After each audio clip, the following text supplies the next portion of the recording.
Friends, in this video, I am going to discuss cooperation versus competition as an approach in learning. Parents always compare their children with other children and ask them to compete with others to achieve better grades. Teachers, schools, colleges and universities believe in competition as a good approach for the students to learn better. The society considers competition as a very important virtue of an individual, and only competition will enable him or her to reach the goal. Is it competition or cooperation that promotes learning among students? Let us investigate together with an open mind. Open mind is very essential to learn.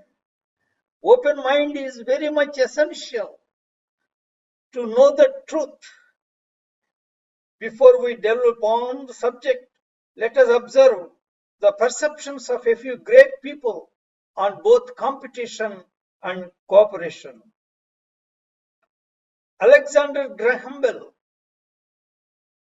he said, great discoveries and improvements invariably involve the cooperation of many minds.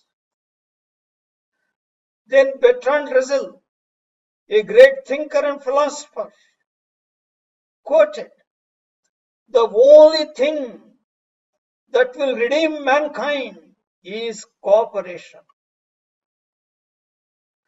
Then Franklin D. Roosevelt opined, competition has been shown to be useful up to a certain point and no further. But cooperation, which is the thing that we must strive for today, begins where competition leaves off.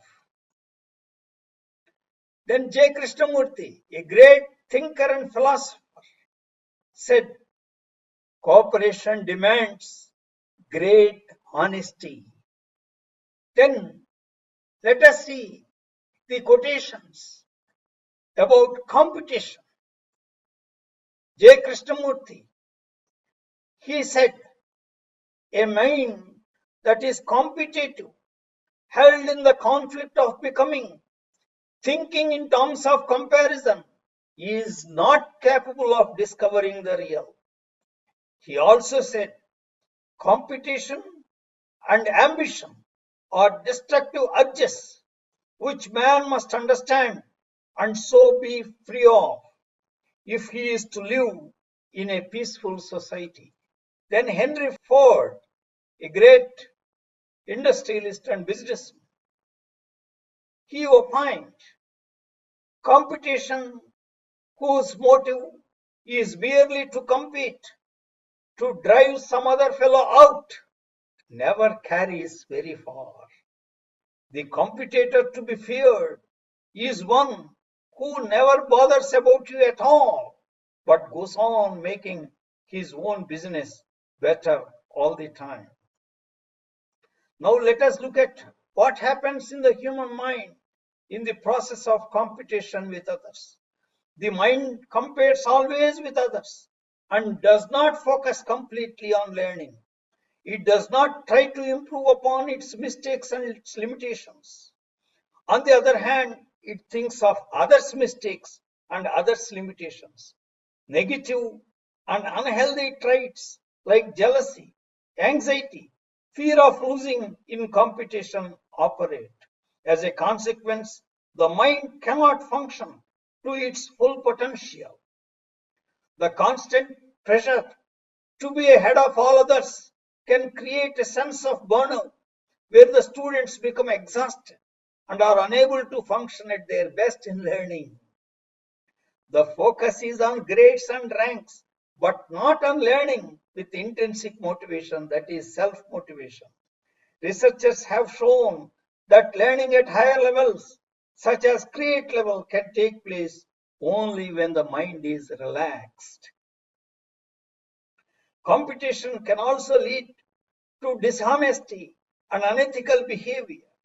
In highly competitive environments, some individuals may feel like they need to resort to dishonest tactics to get ahead. This can include lying, cheating, or engaging in other unethical behavior. Competition hinders cooperation and collaboration, which are very important in the learning process and learning at higher levels. Cooperative learning. Cooperative learning involves structuring class activities so that students work in small groups to achieve a common goal where each member's success is dependent upon the group's success. Cooperative learning takes place when a group of students learns together for a collective benefit to the group, as opposed to learning in competition for selfish individual benefit. In cooperative learning, every student gets motivated from others in the group. Peer learning occurs effectively. Hand-holding of slow learners is also included. Comprehensive learning occurs as every student contributes to learning in his or her perspective or view. Cooperative learning and synergistic effect.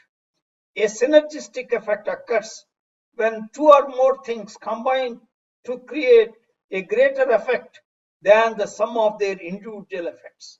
Synergistic effect is evident in cooperative learning. Every student is benefited more in cooperative learning than his or her learning alone. Cooperative learning and jigsaw group project method. The jigsaw technique is a method of organizing classroom activity that makes students depend on each other to succeed. It breaks classes into groups that each assemble a piece of an assignment or a mini project and synthesize their work when finished. Jigsaw method works through cooperative learning only. Cooperative learning through jigsaw method can be implemented in mini and major projects outside the classroom also. Cooperation leads to collaboration. Collaboration involves great deal of learning and learning interpersonal skills. Collaboration leads to networking. Networking of individuals in learning at very high cognitive levels and having deep insight into the subject. Cooperative learning and interpersonal skills. Cooperative learning fosters the development of crucial interpersonal skills like communication, conflict resolution, and collaboration as students actively interact and work together towards shared goals. Cooperation, collaboration, and teamwork as a graduate attribute. Cooperation, collaboration, and teamwork is considered one of the graduate attributes in NBA curriculum framework and also UGC curriculum framework, whereas competition is not included at all. The educational psychologists consider cooperative learning a supportive factor for group learning, whereas competitive learning is the opposing factor. When I express my viewpoint on encouraging cooperation and discouraging competition in learning, a common question is posed to me as, how can the student sustain in this highly competitive world unless he or she is trained in the competitive approach in learning right from childhood?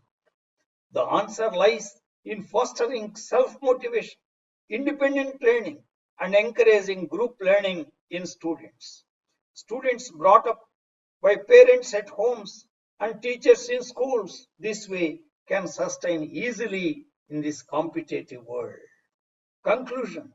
Change in the mindset of parents and teachers is necessary to promote cooperative learning and discourage competitive learning among students. Change in the policies, teaching and learning methods in schools, colleges and universities is necessary to promote cooperative learning and totally discourage competition in learning. Change in the government policies is required to promote cooperative learning. Changing the societal value system is very much essential to nurture cooperation as a value in the place of competition. Thank you very much.